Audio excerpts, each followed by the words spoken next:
जय हिंद दोस्तों। अच्छा, काला चश्मा लगा रखे हैं, आंखें बहुत ज़्यादा परेशान हैं, सो नहीं पाते हैं, इसलिए आप लोगों का सेवा करने में ज़्यादा वक्त लग जाता है।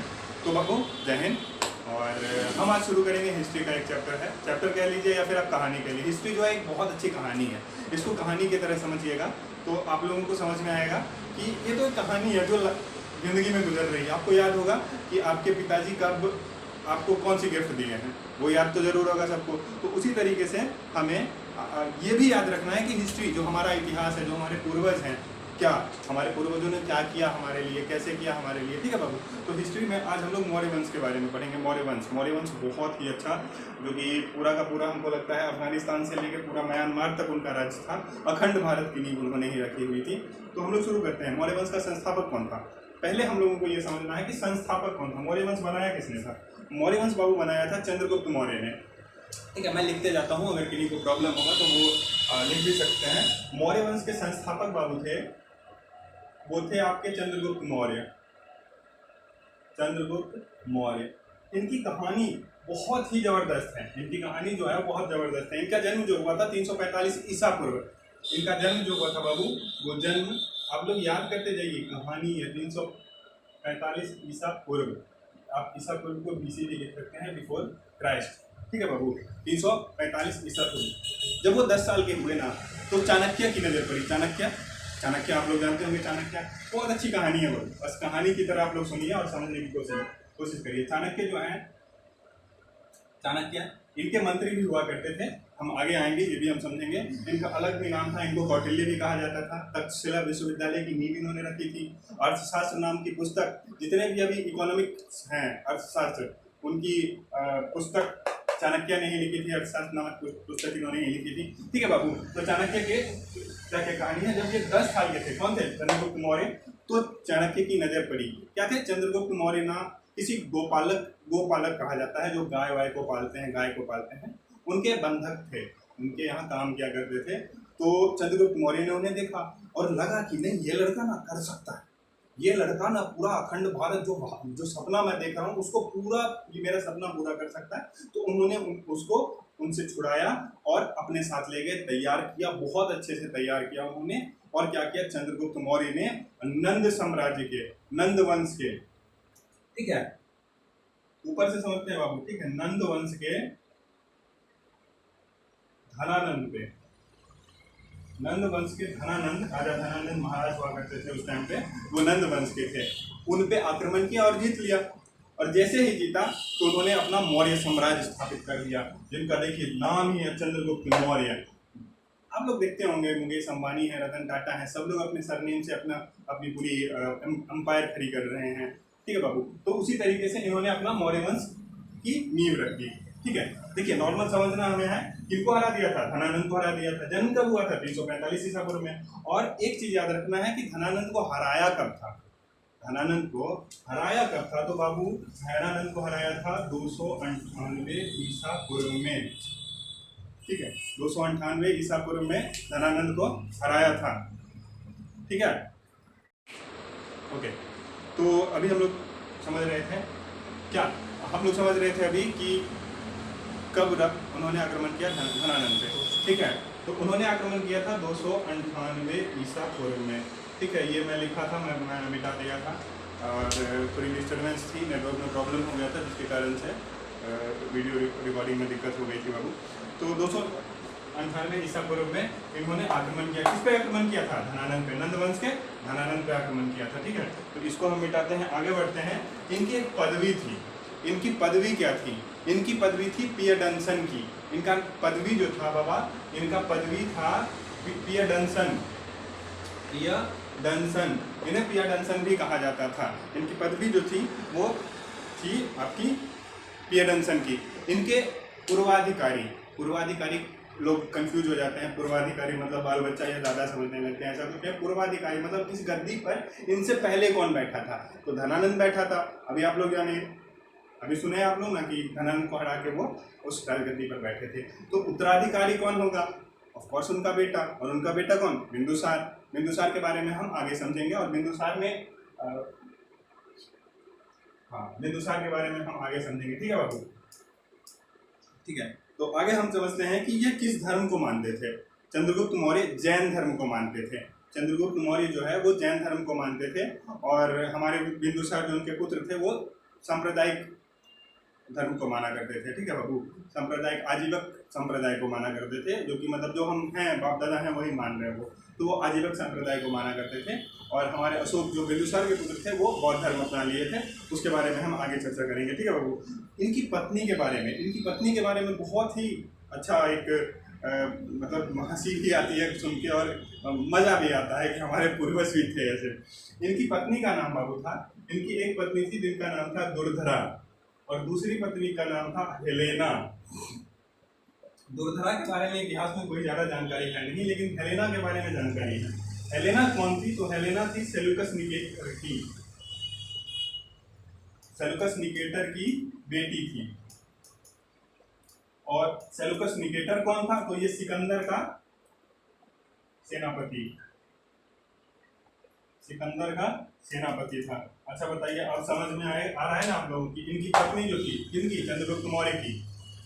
हम लोग किनके बारे में पढ़ रहे हैं? चंद्रगुप्त मौर्य के बारे में। चंद्रगुप्त मौर्य के बारे में पढ़ रहे हैं। उनकी पत्नी जो है दुर्धरा और हेलेना, और हेलेना जो थी वो सेल्यूकस निकेटर की बेटी थी, और सेल्यूकस निकेटर जो था वो सिकंदर का सेनापति था। इनकी कहानी बड़ी अलग है कि सेल्यूकस निकेटर जो थे, जब सिकंदर की मृत्यु हो गई थी तो सेल्यूकस निकेटर ही उनके गद्दी पर बैठे। और हुआ ये था कि जिस तरह से सिकंदर ने भारत का आक्रमण करके जहाँ जहाँ राज किया था, तो सेल्यूकस निकेटर भी सोचे कि चलो आक्रमण किया जाए। तो कौन है ज़्यादा शक्तिशाली? तो चंद्रगुप्त मौर्य है, चलो उन पे आक्रमण किया जाए। और उन पे आक्रमण करके पूरा वो मगध साम्राज्य को वो अपने में मिलाना चाहते थे। लेकिन क्या हुआ कि चंद्रगुप्त मौर्य तो चंद्रगुप्त मौर्य थे, अरे हम भारतीयों को कोई हरा सकता है? तो चंद्रगुप्त मौर्य से वो हार गए। हारने के बाद चंद्रगुप्त मौर्य ने जो जगह जीता था वो अफगानिस्तान, आप मेनली मान सकते हैं अफगानिस्तान, हेरात, काबुल, कांधार, बहुत सारे ऐसे जगह हैं अफगानिस्तान में जो उन्होंने जीत लिया और वहाँ से उनको निकाल दिया। लेकिन हमारे यहाँ तो अतिथि देवो भव होता है यार, हम ना अपने दुश्मन को भी ना उतनी ही प्रताड़ना नहीं देते हैं। तो हुआ ये कि हमारे यहाँ हाथी बहुत फेमस हुआ करते थे, हमारे भारत के हाथी बहुत फेमस हुआ करते थे, और हाथियों के कारण ही कलिंग का युद्ध हुआ था। बहुत ही गलत विचार है कि लोगों ने बना रखा है कि अशोक को किसी लड़की से प्यार था जिसके कारण उन्होंने कलिंग का आक्रमण किया था। ऐसा कुछ नहीं है बच्चे। उनको कलिंग जो अभी उड़ीसा है वहाँ के हाथी बहुत अच्छे हुआ करते थे, जिनके कारण कलिंग का आक्रमण अशोक किए थे। आगे हम लोग इस बारे में समझेंगे। तो क्या हुआ था, जब सेल्यूकस निकेटर जा रहे थे तो सेल्यूकस निकेटर को भेजते हुए बड़ी इज्जत के साथ 500 हाथी दिया गया। किसने दिया था? तो चंद्रगुप्त मौर्य ने। तो सेल्यूकस निकेटर भी सोचे कि यार हमें गिफ्ट मिला है तो हम भी कुछ गिफ्ट देंगे।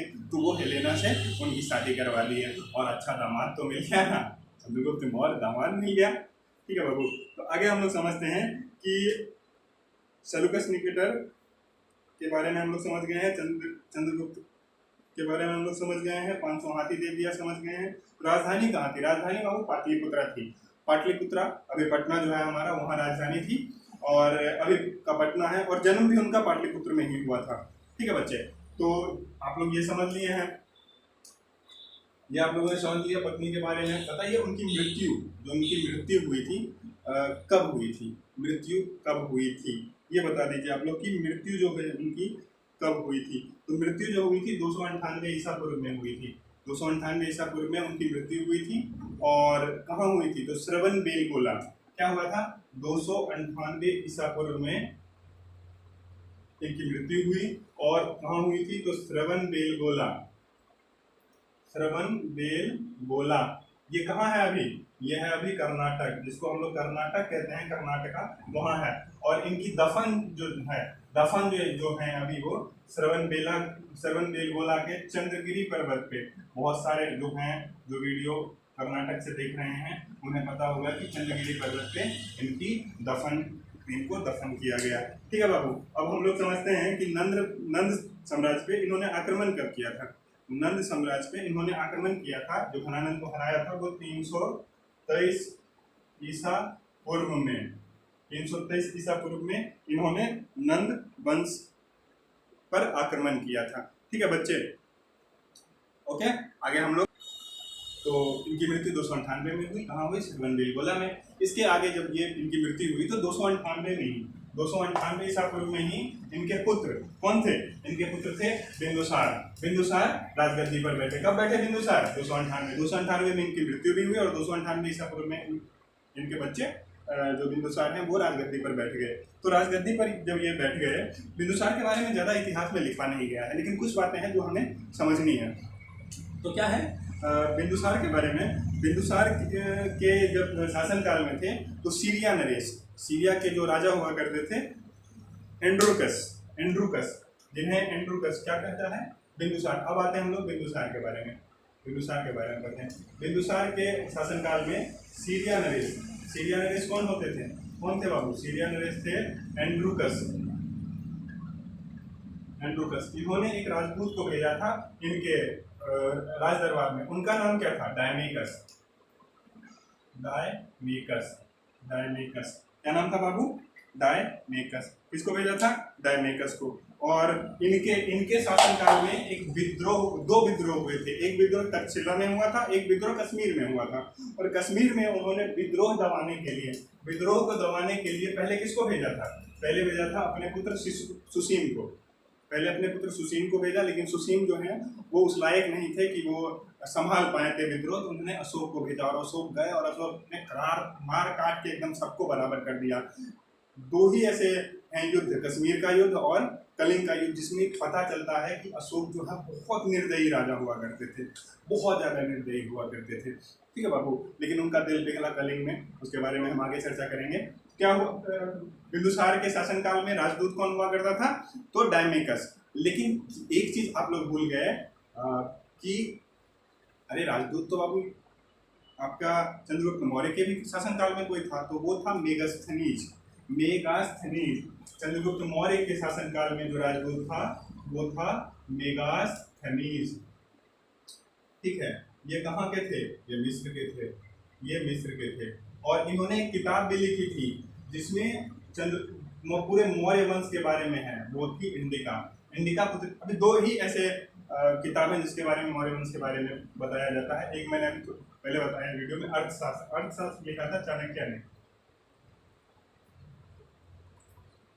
अर्थ को लिखा था चाणक्य ने, और चाणक्य का एक और नाम था कौटिल्य। और ये जो थे चाणक्य, ये हमारे प्रधानमंत्री हुआ करते थे। किसमें? चंद्रगुप्त मौर्य के शासनकाल में ये प्रधानमंत्री हुआ करते थे। ये चीज़ें हमें कहानी की तरह याद रखना है। ठीक है बच्चे, ये समझ गए? तो बिंदुसार के बारे में हम ये समझ गए हैं कि बिंदुसार के शासनकाल में सीरिया नरेश कौन? एंड्रुकस ने क्या किया था? अपने राजदूत को भेजा था। क्यों भेजा था ये जाने। अच्छा बताइए, कोई आपके घर में आएगा तो आप तो कुछ पूछिएगा ना कि हालचाल कैसा है, ठीक है ना, गाँव घर में कैसे चल रहा है, बढ़िया है ना? ठीक है, ये तो आप पूछिएगा, जरूर पूछिएगा। तो वही जब डायमेकस आए तो डायमेकस से पूछा गया, बिंदुसार ने पूछा, बिंदुसार जी ने, राजा महाराजा थे हमारे, तो इज्जत के साथ बिंदुसार जी ने पूछा कि बताइए आपका देश जो है सीरिया, उस सीरिया में क्या बहुत अच्छा मिलता है? क्या क्या चीज़ अच्छा मिलता है बाबू? तो उन्होंने जवाब दिया कि सीरिया में मीठा शराब। वैसे शराब तो मीठा होता नहीं है, बिल्कुल नहीं, बहुत गलत होता है, शराब का सेवन भी नहीं करना चाहिए। ठीक है बच्चे, तो शराब, मीठा शराब और अंजीर बहुत लोग जानते होंगे। अंजीर जो है ना बिल्कुल पेड़े की तरह होता है, एकदम ऐसे गोल होगा और यहाँ पे थोड़ा सा दबा हुआ होगा, बिल्कुल पेड़े की तरह होता है, जिसमें बहुत ज़्यादा एनर्जी होती है। तो अंजीर कहाँ मिलता था? सीरिया में। अंजीर और मीठे शराब के बारे में बताएगा कि हमारे यहाँ बहुत मिलता है, हम आपके साथ इस पे कुछ व्यापार कर सकते हैं। ठीक है बाबू, तो ये हो गया, मीठा शराब हो गया, अंजीर हो गया सीरिया में। ठीक है, विद्रोह भी आप लोग समझ गए हैं कि बिंदुसार के शासनकाल में विद्रोह हुआ था, जिसको पहले दबाने के लिए सुसीम को भेजा गया। सुसीम से कुछ नहीं हुआ तो फिर उन्होंने राजा महाराज सम्राट अशोक को भेजा था। ठीक है, इनके कहानी में बस इतना सा ही है, ज़्यादा इन्होंने कुछ किया नहीं है, इसके बारे में हम लोग नहीं। पूरा इतिहास जो मौर्य वंश का है ना, वो सम्राट अशोक के बारे में है। चंद्रगुप्त मौर्य ने नाम किया, मौर्य वंश की स्थापना की, तो उसके बारे में हम लोग थोड़ा बहुत जानते हैं। बिंदुसार के शासनकाल में ज़्यादा कुछ हुआ नहीं है, हुआ भी होगा तो इतिहासकारों ने लिखा नहीं है। तो हम लोग अब अशोक के बारे में पढ़ते हैं। अशोक के बारे में ना बहुत ही ज़्यादा समझना पड़ेगा। अशोक थे या फिर ये क्या थे भगवान जाने। अशोक राजा कब बने बाबू? इनका जन्म 304 ईस्वी में हुआ था। कहाँ हुआ था? अशोक का जन्म हुआ था 304 ईसा पूर्व में। 304 ईसा पूर्व में कहाँ हुआ था? पाटलिपुत्रा में ही हुआ था। पाटलिपुत्रा, ऐसे कोई पाटलिपुत्रा रेलवे स्टेशन मत पहुंच जाइएगा खोजने के लिए कि ऐसा पाटलिपुत्रा पटना को कहा जाता है बाबू, ठीक है। ये हो गया आपका। इनकी पत्नी क्या क्या थी? इनकी पत्नी 5 थी, 5 इनकी पत्नी थी। और जो सबसे प्रिय पत्नी थी वो कारूबाई, कारूबाई जो थी इनकी प्रिय पत्नी थी। राजगद्दी पर ये कब बैठे थे? ये जो राजगद्दी पर बैठे थे, राजगद्दी पर ये 269 ईसा पूर्व, 269 ईसा पूर्व में राजगद्दी पर ये बैठ गए थे, ठीक है बाबू। और इन्होंने आक्रमण कब किया?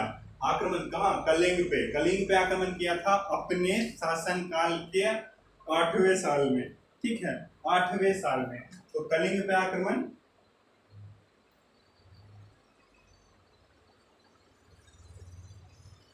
269 है। तो बताइए 8 साल ज़्यादा, 8 साल बाद इन्होंने किया तो 261 ईसा पूर्व में। आप लोग माइनस जो हो रहा है ना, इसमें कंफ्यूज मत होइएगा।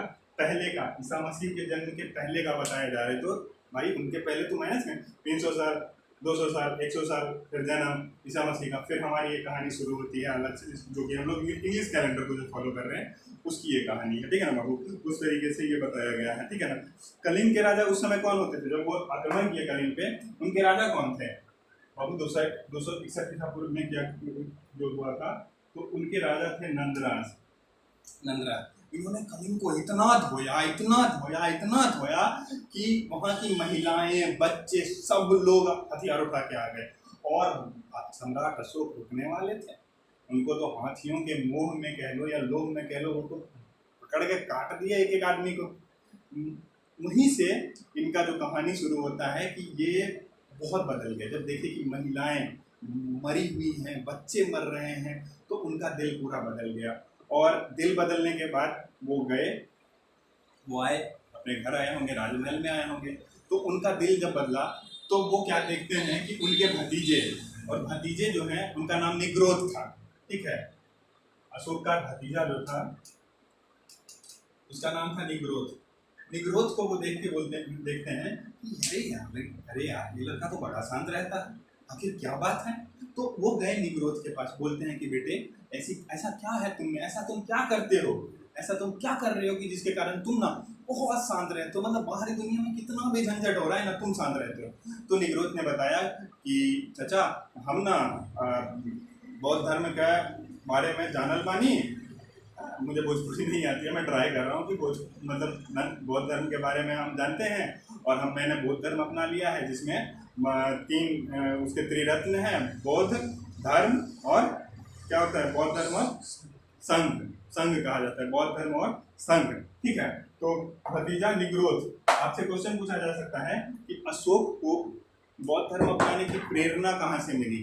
प्रेरणा अगर बोला जाए, प्रेरणा, अरे बाबू प्रेरणा कोई लड़की नहीं है, प्रेरणा मतलब उनको कहाँ से वो चाह मिली है, ठीक है बाबू, तो भतीजा निग्रोध से मिली है। लेकिन उनको बौद्ध धर्म के बारे में मतलब जो दीक्षा दिलाई गई वो किसने ने? तो बौद्ध धर्म की बाबू दीक्षा दिलाया उन्होंने, एक उपगुप्त नाम के बौद्ध भिक्षु हुआ करते थे, उन्होंने इनको क्या दिलाया था? दीक्षा दिलाया था, ठीक है बाबू, दीक्षा दिलाया था। आगे हम लोग समझते हैं कि ठीक है चलिए ये तो आ गए। उनके बाद क्या किया इन्होंने बौद्ध धर्म के लिए? यार मार काट करके आदमी बदल गए। कहाँ एक कहावत है कि सुबह का बोला अगर शाम को घर आ जाए ना तो उसे बोला नहीं था, मार काट दिया, ठीक है, कश्मीर में मारा, कलिंग में मारा, सबको मार दिया, लेकिन बंदा सुधर तो गया यार, ठीक है, वो सुधर गए। उसके बाद उन्होंने अपने शासनकाल में अपने राज्य में बौद्ध संगति हुई थी। तो बताइए कौन सी बौद्ध संगति हुई थी? उन्होंने करवाया था, ठीक है, कौन सी हुई थी?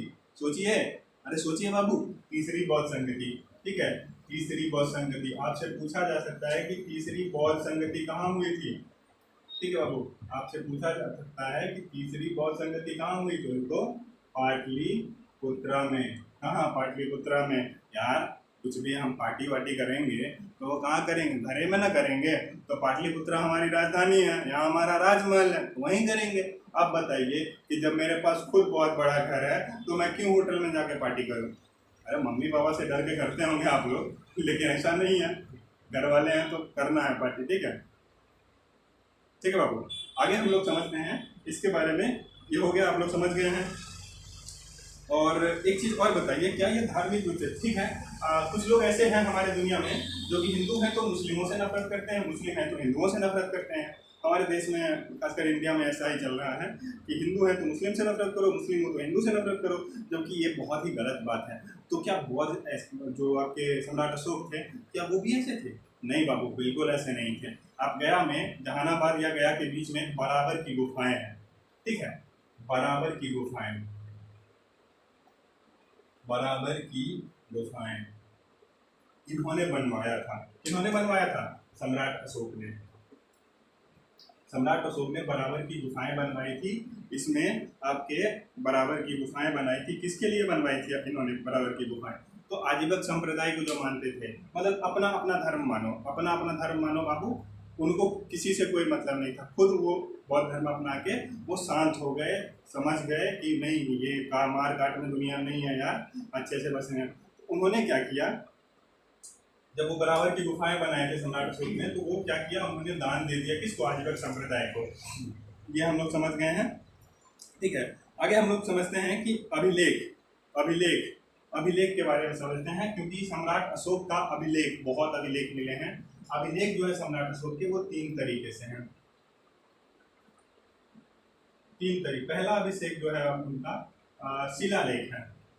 आप लोग समझते जाइएगा कि शिलालेख क्या होता है, मैं पूरा समझाऊंगा आप लोगों को। शिलालेख होता है जो पत्थरों पे लिखा गया लेख हो, ठीक है, पत्थरों पे लिखा गया, ठीक है। एक दूसरा उनका लेख था, लेख जो मिल रहा था उनका लेख, वो था स्तंभ लेख, जो कि पीलर पे लिखा जाता है। स्तंभ आप लोग नहीं समझ पाइएगा, बहुत बच्चे कम समझते हैं अभी, पीलर पे। और तीसरा जो उनका लेख मिला था वो गुहा लेख था, ठीक है बाबू। गुहा लेख जो है वो गुफा के अंदर लिखा गया लेख होता है, ठीक है, गुफा के अंदर लिखा गया लेख होता है।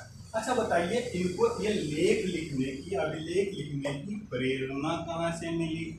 अरे बाबा, खुद सोचिए कि जहाँ पर हमको पते नहीं है कि हमको क्या पढ़ना है नहीं पढ़ना है, कोई टीचरवा पढ़ाएगा तब ना, या किसी को IAS IPS बनते देखेंगे तब ना हमारे अंदर थोड़ा सा आएगा कि नहीं हम भी करेंगे, ठीक है बाबू। तो ये चीज़ है, इनको शिलालेख लिखने की जो प्रेरणा मिली वो डेरियस प्रथम से मिली।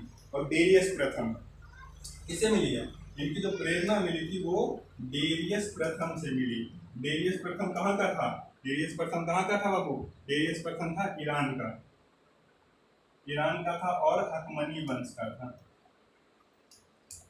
ठीक है। उनको प्रेरणा मिली। और एक बहुत ही अच्छी कहानी जुड़ी हुई है डेरियस प्रथम से। आपसे पूछा जा सकता है कि डेरियस प्रथम कौन था? तो डेरियस प्रथम नंद वंश पर आक्रमण करने वाला, मतलब धनानंद, जिनको हरा के चंद्रगुप्त मौर्य ने राजगद्दी पर बैठा, उनकी राजगद्दी हड़प ली। तो पहला विदेशी जो कि धनानंद पे, नंद वंश पे आक्रमण करने वाला पहला विदेशी था डेरियस प्रथम, ठीक है बाबू, ठीक है। तो अच्छा एक बात बताइए, बहुत सारे मतलब जो राज्य था सम्राट अशोक का राज्य था वो अफगानिस्तान से लेकर म्यांमार तक था। अरे यहाँ से लेकर वहाँ तक बड़ा लंबा था। और हमारा जो भारत है, अखंड भारत, वो तो तोड़ दिया गया, अंग्रेजों ने तोड़ दिया उनको धीरे धीरे। पहले अफगानिस्तान तोड़ा, फिर म्यांमार तोड़ा, फिर उधर नेपाल हटा दिया, बांग्लादेश हटा दिया, पाकिस्तान हटा दिया, हर किसी को हम लोग को तोड़ के बस इतना सा कर दिया। फिर भी हम लोगों को लगता है कि हम लोग ठीक है, और हम लोग फिर भी ठीक हैं, हम लोग सुपर पावर बनते जा रहे हैं, देश हमारा आगे बढ़ते जा रहा है, हम लोग मेहनत कर रहे हैं और हम आगे बढ़ते जा रहे हैं, ठीक है, ठीक है। तो बताइए, अच्छा बताइए, पाकिस्तान में उर्दू बोला जाता है, अफगानिस्तान में भी कुछ अलग है, बलूचिस्तान में अलग भाषा है। हमारा ही ले लीजिए, कर्नाटक में कन्नड़, तमिलनाडु में तमिल, आंध्र प्रदेश में तेलुगु, पश्चिम बंगाल में बंगाली, हमारे बिहार में भोजपुरी, मैथिली बोली जाती है, हरियाणा में हरियाणवी, वहाँ पंजाबी, हर तरफ अलग अलग भाषा बोली जाती है। तो सम्राट अशोक जो है वो भाषाओं पे बहुत ध्यान रखा करते थे, ठीक है बाबू। तो वो अभिलेख जो लिखवाते थे ना, ठीक है, जो अभिलेख वो लिखवाते थे, जो वो हिंदुस्तान में, इंडिया में, भारत में कह लीजिए, हमारे भारत का नाम ही है, वो लिखवाते थे ब्राह्मी लिपि में, ठीक है, वो ब्राह्मी लिपि में लिखवाते थे बाबू, समझते जाइएगा, ठीक है। ये पूछा जा सकता है। जो पाकिस्तान में उन्होंने अभिलेख लिखवाया, वो लिखवाया उन्होंने खरोष्टी लिपि में, खरोष्टी लिपि में बाबू, खरोष्टी लिपि में, ठीक है। अफगानिस्तान में जो उन्होंने लेख लिखवाया है वो लिखवाया है आरमाइड लिपि में, ठीक है। और उन्होंने एक अलग देश में भी लिखवाई थी, ग्रीक में। ग्रीक में जो लिखवाया है वो ग्रीक लिपि में लिखवाया। मतलब देख लीजिए कितने समझदार वो थे कि जो सी जगह वैसी लिपि, जैसा देश वैसा भेष। ठीक है बाबू, ये हम लोग समझ गए हैं। ठीक है, आप लोग सब धर्मों को लेके वो चलते थे, सब चीज़ किया करते थे वो। ठीक है, और एक सवाल आपसे पूछा जा सकता है जो कि चंद्रगुप्त मौर्य के बारे में है कि सल्लेखन विधि। ठीक है, एक चीज़ मैं बताना भूल गया था, सल्लेखन विधि। ठीक है, सल्लेखन विधि क्या होता है, वो जैन धर्म में माना जाता है। सल्लेखन,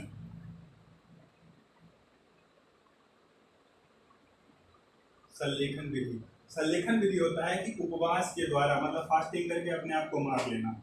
उपवास के द्वारा मृत्यु, उपवास के द्वारा मृत्यु। ये जैन धर्म में बाबू अभी भी होता है, बहुत लोग अभी भी मानते हैं। कानूनी ये इसकी मान्यता है कि नहीं मैं नहीं बता सकता हूँ, लेकिन जैन धर्म में होता है। तो चंद्रगुप्त मौर्य जो अपनी मृत्यु हुई थी उनकी श्रवणबेलगोला में, कर्नाटका में, तो वो सल्लेखन विधि से उनकी मृत्यु हुई थी। ठीक है बच्चे, ये समझ में आ गया है। चलिए हम आगे समझते हैं, आगे हम लोग समझते हैं। बताइए कि धर्म जो कि वो बौद्ध धर्म अपना लिए थे, लेकिन वो सारे धर्म को मतलब सारे धर्म की इज्जत बहुत करते थे, तो वो धर्म संगति का प्रचार भी करते थे। तो धर्म संगति का मतलब ये नहीं कि हिंदू मुस्लिम सिख ईसाई, उनके लिए धर्म संगति का मतलब इंसानियत। तो अपने राज्यों में ऑफिसर्स कह लीजिए या मंत्री कह लीजिए, वो तैनात किया करते थे, अधिकारी तैनात किया करते थे कि क्या सभी अपने अपने धर्म को मान रहे हैं, क्या सभी अपने अपने काम को सही ढंग से कर रहे हैं। तो उन्होंने धर्म के लिए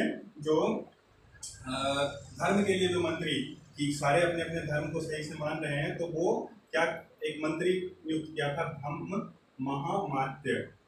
धर्म महामात्य, आप लोगों ने अभी देखा होगा बाजीराव मस्तानी, रणवीर सिंह की, दीपिका पादुकोण की, तो उसमें कहा जाता है एक किन्हीं को महामात्य कहा जाता है, महामंत्री को महामात्य कहा जाता है। ठीक है ना, तो कंफर्म मत आप मतलब कंफ्यूज मत होइएगा, मंत्री को यहाँ मात्य कहा जाता है, अमात्य।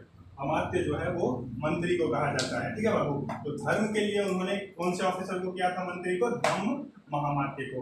उन्होंने ये भी, जब वो कलिंग पे आक्रमण किए थे राजा अशोक, तो उन्होंने औरतों को भी मरते हुए देखा और बच्चों को भी मरते हुए देखा। तो उन्होंने स्त्री के लिए, महिलाओं के लिए उन्होंने स्त्री महामात्य, स्त्री महामात्य। अच्छा एक बात बताइए, जब इतना अच्छा राजा जो कि मतलब सारे धर्मों को लेकर चल रहा है, अपने राज्य का बहुत अच्छा कर रहा है, तो वो डूब क्यों गए? मतलब मौर्य साम्राज्य धीरे धीरे, मतलब मौर्य वंश जो धीरे धीरे कटती क्यों चली गई? तो उसका भी एक कारण था। क्या कारण था? कि पहली बात तो सम्राट अशोक ने, कहा जाता है इतिहास में कि अपने सारे भाइयों को मार दिया, अपने सारे भाइयों को मार दिया, और अपने बच्चों को वो बौद्ध धर्म की दीक्षा और शिक्षा के लिए भेजने लगे। ठीक है, तो उनके जो बच्चे थे वो थी महेंद्र, उनका बेटा था, उनका सम्राट अशोक का बेटा महेंद्र, और संघामित्रा। ठीक है बाबू, संघामित्रा, किसी की गर्लफ्रेंड संघामित्रा हो सकती है। ठीक है, तो मतलब मेरे पीछे से लोग हंस रहे हैं बहुत ज़्यादा। ठीक है, संघामित्रा किसी की गर्लफ्रेंड हो सकती है। तो महेंद्र और संघामित्रा को उन्होंने बौद्ध धर्म के प्रचार के लिए भेज दिया था। कहाँ भेज दिया था इन दोनों को? श्रीलंका। ये क्वेश्चन बहुत पूछा जाता है, ये क्वेश्चन आपका 10th लेवल से लेके 12th level, inter level, graduation level सब में पूछा जाता है बाबू। ठीक है, कि कहाँ भेज दिया था? श्रीलंका भेज दिया था। ठीक है, ये आप लोग समझ गए हैं। अब एक चीज बताइए कि पता तो चला होगा ना कि कहीं कहीं अरे ये सब कांड कहाँ हुआ था, सम्राट अशोक ने कांड कहाँ किया था, ये सब कहाँ किया था, कैसे किया था। ठीक है, तो ये हम लोग समझने की कोशिश करते हैं कि कश्मीर के विद्रोह का, ठीक है, कश्मीर का जो विद्रोह हुआ था बाबू, कश्मीर विद्रोह का जो है वर्णन किस किताब में किया गया है? तो वो है राज तरंगिणी। ठीक है, राज तरंगिणी किताब से कश्मीर के विद्रोह को का पता चलता है। अच्छा एक बात बताइए कि मतलब ये जो अभिलेख लिखवाया था किसने? सम्राट अशोक ने। तो उसको यार कोई ना कोई अभिलेख पढ़ा होगा, सफलता मिली होगी। तो सबसे पहले अभिलेख पढ़ने की सफलता जो मिली थी वो जेम्स प्रिंसेप को मिली थी। जेम्स प्रिंसेप किसको मिली थी बाबू? जेम्स प्रिंसेप को मिली थी। ठीक है, और मैंने अभी आप लोगों को बताया था बराबर की गुफाएं, बराबर की 4 गुफाएं हैं जिसको कहा गया है सुदामा, कर्ण, विश्वजोपरी और चोपड़ा। तो मैं बहुत ही आसानी से इसको याद किया था। मैं भी जब स्टूडेंट हुआ करता था मैं भूल जाया करता था कि बराबर की चार गुफाएं कौन है। तो एक कर्ण, कौन? अर्जुन का भाई, अर्जुन का भाई कर्ण, कृष्ण का दोस्त सुदामा, प्रियंका चोपड़ा और वर्ण चोपड़ी। मतलब विश्व में सबसे बड़ा, अरे यार आप बिहार में जानते हैं, बिहार में इतनी गरीबी है अभी भी है कि झोपड़ी में बहुत लोग रहते हैं, तो झोपड़ी याद करना बहुत आसान था। तो विश्व झोपड़ी, चोपड़ा, कर्ण और सुदामा, ये हो गया है। अच्छा, हमको एक चीज आप लोग बताइए कि मतलब आखिरी आखिरी राजा जो मौर्य वंश का था, आखिरी राजा जो मौर्य वंश का था, जिसको मारकर आगे शुंग वंश की स्थापना की गई, वो था बृहदत्त। बृहदत्त था। और बताइए इनके राजा जो हैं ये कमजोर होते चले गए, सम्राट कह लीजिए राजा, इस कारण से कि वो सम्राट अशोक ने धर्म प्रचार पे इतना खर्च किया कि उनका राजकोष खाली हो गया। राजकोष खाली होने के बाद उन्होंने क्या किया? टैक्स बढ़ा दिया। अभी देखिए मोदी जी ने क्या किया, पेट्रोल कितना बढ़ा दिया है, पेट्रोल 110 रुपये हो गया है, डीजल भी हो गया है। तो वो क्या हुआ?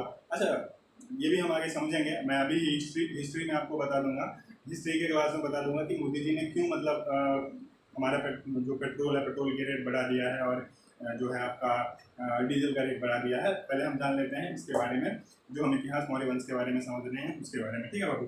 तो जो क्या हुआ, पहली बात तो अशोक ने अपने भाइयों को मार दिया, दूसरी बात अपने बच्चों को तो बाहर लगा दिया कि जाओ तुम बौद्ध धर्म का प्रचार करो। तो उनके पास राजा के लिए कोई सही उम्मीदवार ही नहीं मिल रहा था, तो जिसको मर्जी उसको बैठाया दिया जा रहा था, ठीक है बाबू। तो मौर्य साम्राज्य धीरे धीरे कमजोर होती गई, लोगों के साथ दगा होने लगा कि उनका टैक्स, कर कहते हैं उसे, टैक्स को, कर बढ़ गया, टैक्स बढ़ गया, जिसके कारण से लोग भी धीरे धीरे वहां से निकलने लगे। उसके बाद आक्रमण हुआ और जो शुंग वंश की स्थापना की गई थी, ठीक है बाबू। तो ये आप लोगों ने समझ लिया है, बहुत चीज आप लोग इसके बारे में जान गए हैं। अभिलेख के बारे में मैं आप लोगों को बताऊंगा कि अभिलेख जो है उसके बारे में, जो अभिलेख मिले हैं, शिलालेख मिले हैं, 14 शिलालेख हैं, स्तंभ लेख भी हैं, 9 स्तंभ लेख हैं, गुहालेख। तो इसके बारे में मैं अगले वीडियो में बताऊंगा, पूरा वर्णन आपको मिलेगा आपका क्या अभिलेख के बारे में, ठीक है बच्चे। तो ये आप लोग समझ लीजिए बहुत अच्छे ढंग से। और मैं अभी आप लोगों से बता रहा था कि पेट्रोल क्यों बढ़ गया। पेट्रोल का रेट इसीलिए बढ़ गया है हमारे देश में क्योंकि देखिए आप लोगों को वैक्सीनेशन फ्री मिल रही है, कोरोना वैक्सीनेशन बिल्कुल फ्री मिल रही है।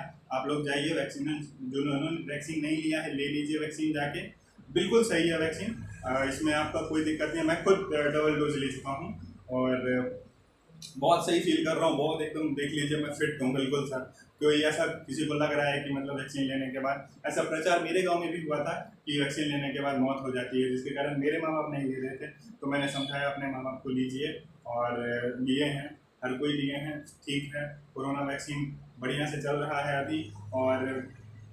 और सबसे बड़ी बात कि जो कोरोना की गाइडलाइंस हैं दूर रहिए, दवाई भी है लेकिन कड़ाई भी है, मास्क लगा के रखिए और अच्छे से बस अपने अपने कामों में, अपने अपने मेहनत में लगे रहिए और जल्दी से जल्दी अपनी एक अच्छी पहचान बनाइए, अच्छी दुनिया बनाइए। तो हमारे तरफ से, ठीक है बाबू, हमारे तरफ से आखिरी शब्द जो मैं अभी बता रहा हूँ आज भर के लिए कि जय हिंद, जय भारत, गुड बाय।